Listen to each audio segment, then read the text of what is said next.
Japan is a land steeped in tradition, folklore, and eerie tales passed down through generations. Among its most bone-chilling stories is the legend of Kuchisake-Onna, or the Slit-Mouthed Woman, a spirit of vengeance.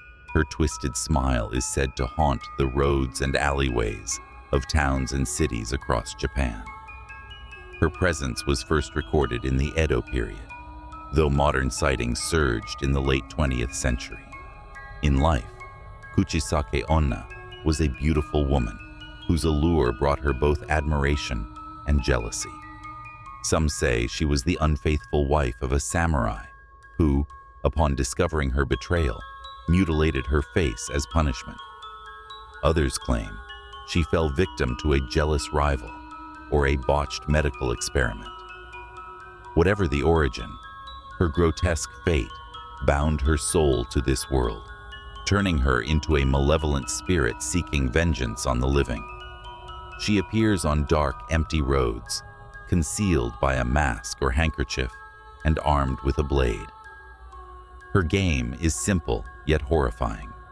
She asks a single question: "Watashi kirei?" Am I beautiful?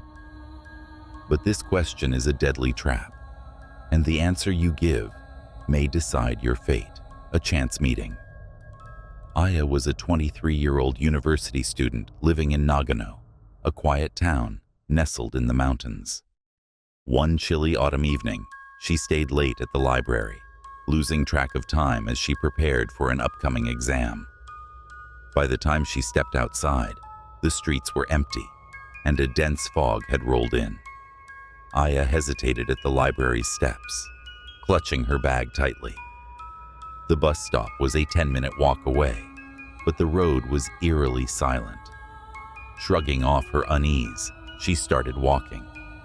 Her sneakers made faint echoes against the pavement, the only sound cutting through the dense, heavy silence. Halfway to the bus stop, she noticed someone standing under a flickering street lamp, a woman dressed in a long red coat. The woman stood still, facing Aya. A white mask covered the lower half of her face, and in her hand, she held what looked like a pair of scissors.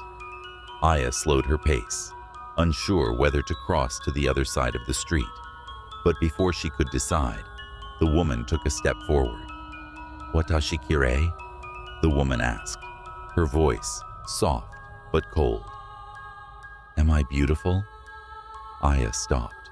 Her instincts screamed at her to walk away, but politeness got the better of her. "Yes," she answered hesitantly, forcing a weak smile. The woman's head tilted slightly, as though studying Aya. Then, in one swift motion, she pulled down her mask. Aya gasped in horror. The woman's mouth was grotesquely slashed from ear to ear, the wounds fresh and glistening with blood. Her smile, impossibly wide, was filled with jagged, broken teeth. "Even like this?" the woman asked, her voice now a low, guttural hiss. Aya stumbled back, shaking her head. No, stay away." The woman's eyes narrowed. Without another word, she raised the scissors and lunged toward Aya. Running from the nightmare, Aya turned and ran as fast as she could, her breaths coming in sharp gasps. The sound of the woman's laughter echoed behind her, chilling and relentless. The fog seemed to thicken, making it hard for Aya to see more than a few feet ahead. Her surroundings became unfamiliar, as if the streets themselves had shifted. She ducked into an alley, hoping to lose her pursuer. But when she glanced over her shoulder, she saw the woman standing at the alley's entrance, her grin glowing faintly in the mist. Aya's heart raced as she ran deeper into the alley. She spotted an old, crumbling shrine and dashed inside, hoping the sacred ground would offer her protection. The air inside the shrine was damp and cold, and the faint scent of incense lingered from rituals long past.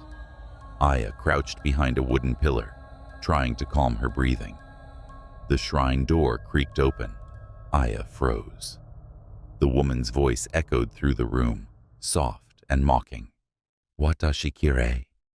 Aya clamped her hand over her mouth to stifle a sob. Her grandmother's stories about Kuchisake-Onna rushed back to her mind. There were ways to survive an encounter, but Aya struggled to remember them. The first escape. The woman's footsteps drew closer. In a panic, Aya fumbled in her bag and found a handful of hard candies, leftovers from a care package her grandmother had sent. Desperate, she threw the candies toward the spirit. The woman stopped, tilting her head as the candies scattered across the floor. For a brief moment, her twisted grin softened into a look of curiosity. She crouched to inspect the candies, giving Aya just enough time to dart past her and out of the shrine. As Aya ran, she whispered a single word over and over. Pomade. Pomade. Her grandmother had once mentioned that the word could repel Kuchisake-Onna. The historian's warning. The next day, Aya sought out Mr. Tanaka, an elderly local historian who had spent decades documenting urban legends. You're lucky to be alive, Tanaka said, his face grim. Kuchisake-Onna doesn't spare many. She's relentless, and she feeds on fear. Why does she do this? Aya asked. She was wronged in life, betrayed, mutilated, and left to die. Her rage and sorrow bound her to this world. Now, she takes out her pain on anyone she encounters. Is there a way to stop her? Tanaka sighed. Not permanently, but you can trick her. Answer her questions carefully. Call her average. It confuses her. Or use pomade. She despises it for reasons we don't fully understand. But be warned, she never forgets a victim. The final confrontation. That night, Aya fortified her apartment, locking every door and window. She placed a jar of pomade on her nightstand, along with the remaining candies in her bag. But Kuchisake-Onna was not so easily deterred. As the clock struck midnight, Aya heard a faint tapping at her window. She turned to see the woman's face pressed against the glass, her grin wider than ever. Am I beautiful now? The spirit whispered, her voice cutting through the silence like a blade. Aya grabbed the jar of pomade and opened the window just enough to throw its contents at the spirit.